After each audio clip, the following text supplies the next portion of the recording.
Hi all, hope you're well. It is me, Gemma.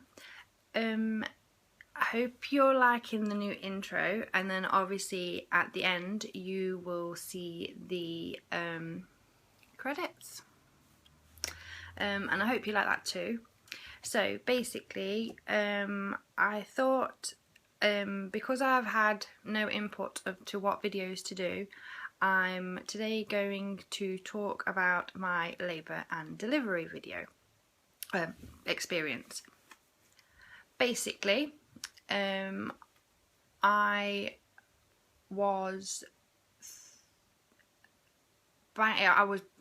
was born bang on my due date. It was 4 AM on the 12th of June, and I woke up, and to put it bluntly, I thought I was wetting myself, and so I hobbled to the toilet and checked.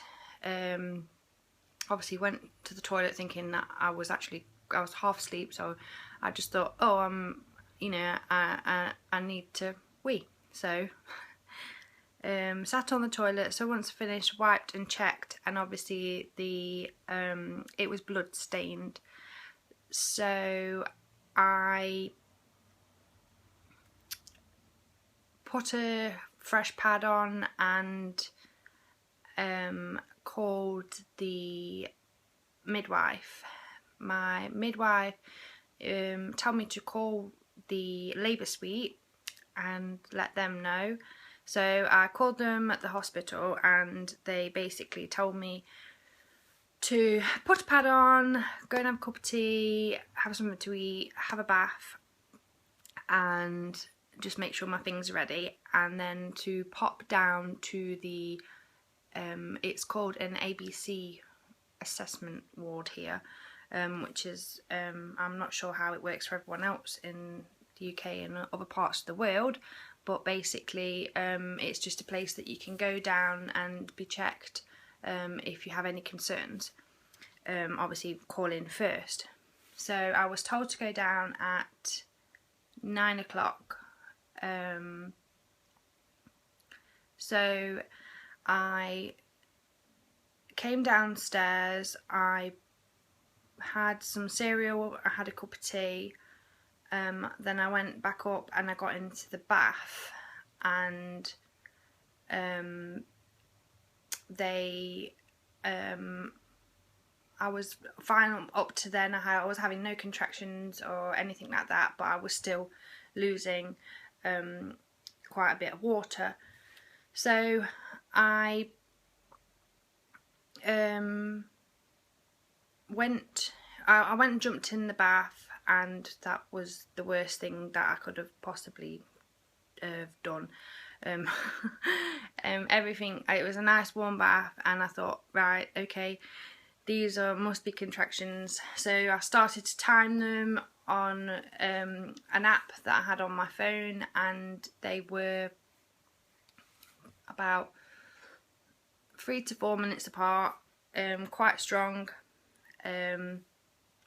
but you know, it seemed to be bearable at the time. So I thought, oh, best make sure that I'm presentable. So the legs were shaved in between contractions, and you know, had a good wash, got out the bath with a struggle. Hubby's still asleep at this point. Got out the bath, clean pad on, clean underwear on, clean nightie, and I thought, right, I'll go and take 2 paracetamol, because that's what the lady on the phone told me to do as well. Took 2 paracetamol, and then I went back upstairs and tried to lay down in bed, but as I sort of went to roll, I got into my side of the bed and I went to sort of roll over to sort of lay on my left side. I just had an almighty gush, and I was like, oh no, and I was sorry about that. I had to basically tell the hubby that I think this is it. These pains aren't going away. I think we need to get everything ready, and focus on basically making a move down to the hospital. So I was explaining that they asked me to go down at 9 o'clock. I think by the time he kept on just ignoring me, and I just had a few grunts and groans and things. But I just thought, okay, he's not going to cooperate. It's going to be a while. I really didn't want to go down to the hospital until pains were getting worse. So by this point, the app, me monitoring the contractions, went out the window, and I went and sat on the toilet, thinking, because as most people know, well, for me, it just felt like you needed to have a bowel movement. So I went and sat on the toilet, and obviously he's expecting that. So it was just, water was just constantly just dripping from me. The pain started to get a little bit worse by 6:30, and I shouted to the hubby, look, you really need to get us to the hospital. So he first of all called his parents, and there was no answer from those. And then he called a friend, and his friend hadn't got the car. His wife had took the car to work. So and then it was a case of, okay, he said, well, I'll call a taxi. And I was like, you dare call a taxi?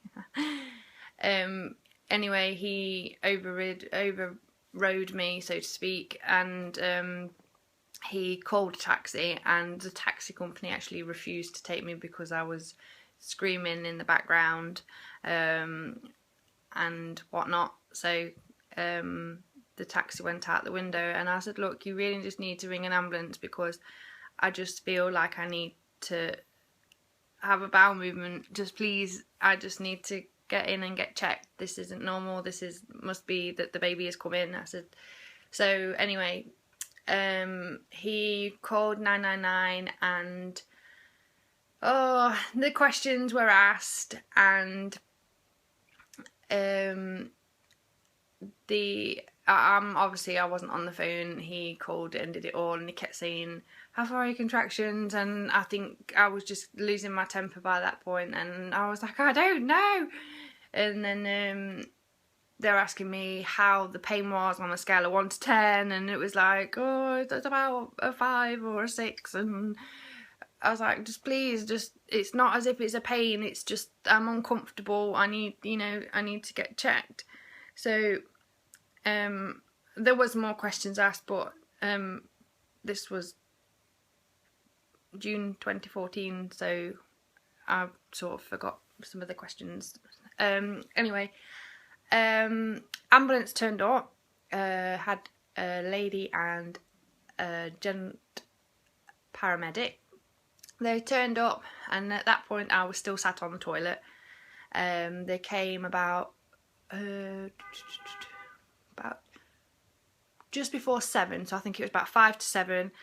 They arrived, and they came straight up to there, and they're trying to get me off the toilet. I was like, I'm not moving off this toilet. And they basically said, look, we need to check you, so you need to get off. So obviously my husband by this point is actually shouting at me and saying, look, you do really need to get off the toilet and get checked if you want to go in. We need to get checked and see what's going on. So obviously I had my nightie on, and the paramedic asked hubby to go and get me fresh pair of pants and a clean pad. So bless her, she put those on for me, because I was just, by this point I was hysterical, not crying, it was just like, what the hell was going on, you know. I was oblivious to what was happening. So I stood up, and the paramedic pulled up my underwear, and then I obviously pulled my nightie down. I was like I just didn't care at that point. I'd quite gladly walked out the house naked. So I walked out of the bathroom, and just as I was about to go down the stairs, the paramedic said, "Oh, I think we need to take you and check you, lay you on the bed and check you on the bed just before, because I'm not having you have a baby in my ambulance." So I was like, "Oh, okay then."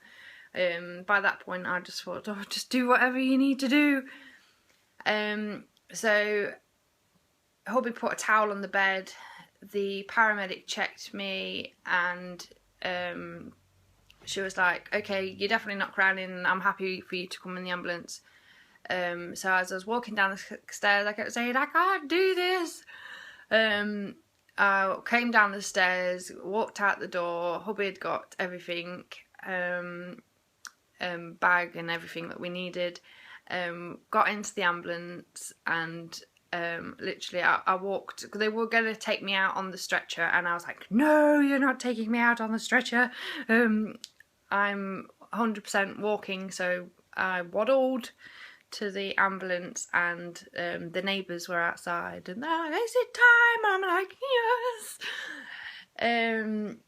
Walked out to the ambulance, got in the ambulance, was taken, and I literally flopped onto the stretcher in the ambulance, but laid on my side, because it was, by this point, it was like getting really uncomfortable to lay on my back.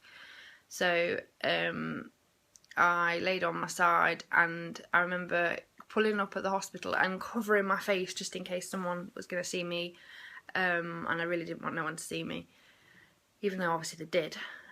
We got to the hospital. I was taken straight into labour and delivery, and I was checked by a lovely midwife. She was so nice, young lady it was. She checked me, and I believe that I was 5 centimetres. So I was like, oh, I was quite happy, because I really didn't want to go in and just be like 1 centimetre by that point. So obviously still no pain relief at this point. I was told, when I first got there, I got off the stretcher from the ambulance, and I stood and at the side of the bed just swaying. So they put like a Inco sheet on the floor, so there wasn't going to be any obviously mess on the floor. And then I think as the time progressed on, I got onto the bed, and I was on my knees, and then hooked like onto the top of the bed with my hands. And the midwife came, and she did some more checks and offered me pain relief, and I still by this point refused. So time went on, and she checked me and said, "Do you want some pain relief?" And I said no. I kept saying no, just leave me be. I was checked, and obviously I was more, I think I was 7 centimetres, and I said, "I really think I need something." And I kept saying, "I need to go into because obviously I wanted a water birth," and I kept saying, "Oh, I need an epidural," and then I kept saying, "No, I don't need an epidural." In the end, she brought me through it was a wheat bag that you pop in the microwave and it heats up. She placed that on like a stringy, it was made out of like wool, like a backpack. That was on my lower back, because that's where most of the pain was.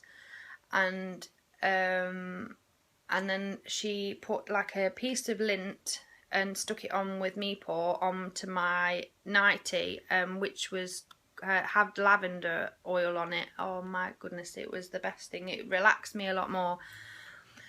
So basically the day went on, and I carried on basically with the heat pack and the lavender oil, and it did help. Sips of water.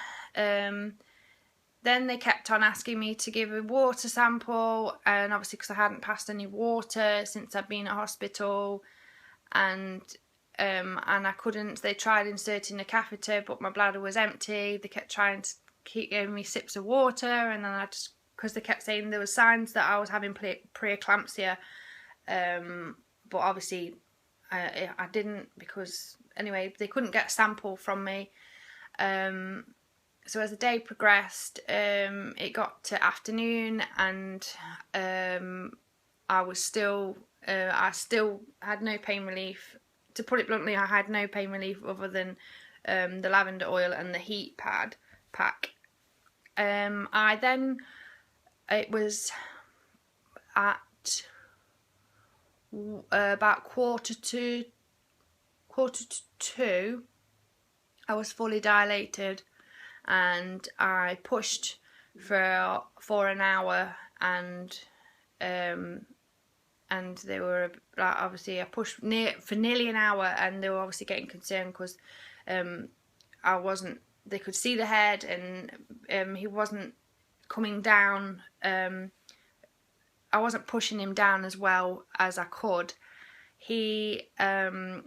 And then obviously they then got another lady, my midwife got called in for another midwife to come in, and the sister came in, the sister in charge, and she was like, right now Gemma, you need to push. So I literally, where the strength came from, I basically pushed and pushed and pushed, and I did it. I pushed him out, and he was born at 14:44 on Thursday the 12th of June 2014, weighing 9 pounds 4 ounces, and he was 19.5 inches long, and his head was 34 centimetres.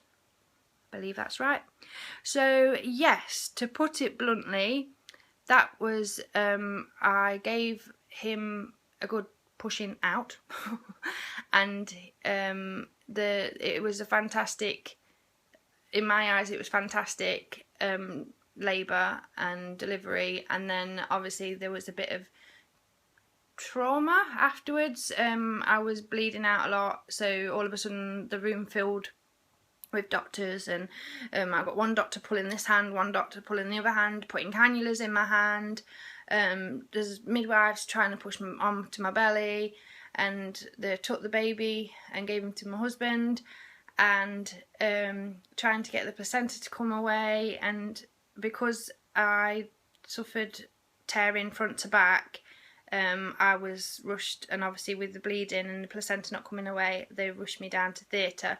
I wasn't put to sleep. I had a spinal, but everything was sorted, and I got stitched up, and I just kept on asking, where's my baby? And I wanted my baby. I was in theatre for 2 hours, obviously because it was quite a nasty tear. But yeah, everything went great. I breastfed him as soon as I was out of theatre, and everything went great.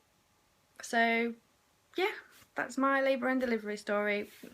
It does sound horrific, but it was the best day of my life, and I would definitely do it all again. So getting emotional.